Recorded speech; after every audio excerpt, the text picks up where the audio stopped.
बेटा तुम पढ़ी लिखी समझदार हो, तुम जो फैसला लेना चाहो ले सकती हो, हम तुमसे कुछ नहीं कहेंगे। ममता ने अपनी बेटी प्रीति से कहा। अरे ये क्या कह रही हो आप?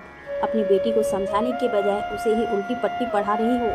प्रीति के सास शोभना जी नाराज होते हुए ममता से बोली, माफ़ करना बहन जी, हमारी बेटी कोई दूध पीती बच्ची नहीं है जो हम उसे पढ़ाएंगे। आखिर वो भी पढ़ी लिखी समझदार है, वो तो दिख रहा है कि कितनी समझदार है, तभी तो अपने सास ससुर को छोड़कर अलग रहने की बात कर रही है और हमारे बेटे को हमसे दूर करना चाहती है। और आप लोग हैं कि उसे समझाने की बजाय उसे ही बढ़ावा दे रहे हैं। ये उल्टी पट्टी नहीं है तो क्या है?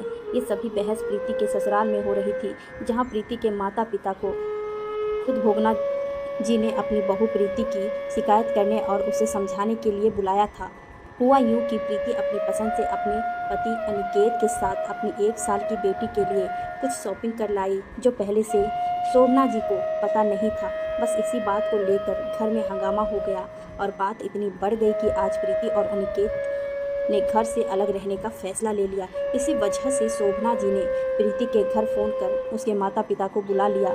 ये आज पहली बार नहीं था, इससे पहले भी प्रीति की शादी के 3 सालों में उसके माता पिता का कई बार बुलाया गया था और हर बार इन्हीं बातों को लेकर झगड़ा होता था कि प्रीति ने शोभना जी से बिना पूछे रसोई में कुछ क्यों बना लिया या शॉपिंग क्यों कर ली। और अगर कभी उसका पति अनिकेत उसका साथ देता था तो उसे भी जोरू का गुलाम कहकर चुप करा दिया जाता, जिसका गुस्सा भी अनिकेत प्रीति पर निकालता। लेकिन हर बार वो अपनी बेटी को ही समझदार कहकर चले जाते थे कि तुम्हें बड़ों से पूछना लेना चाहिए, आखिर वह तुम्हारे सास ससुर हैं। लेकिन आज प्रीति के माता पिता उसे समझाने के बजाय उसके साथ थे।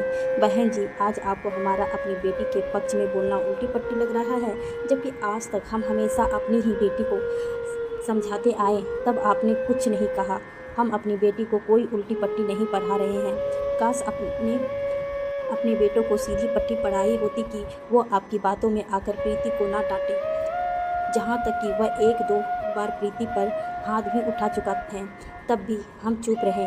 वह आपके कहने के अनुसार ही करता है और मेरी बेटी भी आपके और आपके परिवार के नियम अनुसार चलती है। लेकिन आप ही बताइए कि क्या इन दोनों को अपनी बच्ची के लिए भी कुछ खरीदने का या उसके लिए फैसला लेने का अधिकार नहीं है? ज़रा आप ही सोचिए कि आप हमेशा कहती रहती हैं कि हमारे ज़माने में ये, हमारे ज़माने में वो, हमारे सास ऐसी, तो क्या आपको वो सब अच्छा लगता था? और अगर नहीं लगता था तो फिर आप अपनी बहू से क्यों अपेक्षा कर रही हैं कि क्यों नहीं चाहती कि जो आपको अच्छा लगता था अगर वो आपको नहीं मिला तो आप बेटे बहू को दे, जिससे वो भी खुश रहे और आपके साथ भी प्यार और सम्मान से रहे। ज़रूरी नहीं है कि जो हमने और अपने सहा है वही आज आपके बच्चे सहे। आज के बच्चों स्वाभिमान और आत्मसम्मान दोनों चाहते हैं। देखिए बहन जी, आज आप और मैं एक ही जगह हैं, अर्थात आप भी बेटे और बेटी की माँ हैं और मैं भी, मगर अफसोस कि आप बेटी और बहू में फ़र्क करती हैं, जबकि आज तक हमने कभी नहीं किया। और यही कारण है कि मेरी बहू 7 सालों के बाद भी मेरा सम्मान करती है, मेरे साथ ही प्यार से रहती हैं।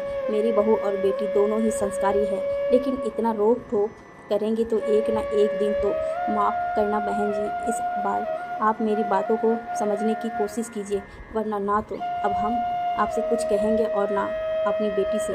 बेटा इस बार हमें अवसर दे दो, आज घर से मत जाओ। मैं डर गई थी और परिवारों को देखकर जिसमें बहुएं अपनी सास की जरा भी कद्र नहीं करती और इसीलिए सोचती थी कि पूरा कंट्रोल अपने हाथ में रखूंगी। लेकिन भूल गई थी कि सभी बहुएं एक जैसी नहीं होती, वो भी प्रेम और सम्मान चाहती है। अब आगे से ऐसा नहीं होगा, हम दोनों मिलकर इस परिवार को चलाएंगे। और बहन जी, अब हम आगे से आपको भी परेशान नहीं करेंगे। अब अगर कोई बात होगी भी तो हम दोनों सास बहुएं मिलकर सुलझा लिया करेंगे, आखिर ये है तो हमारी ही परिवार।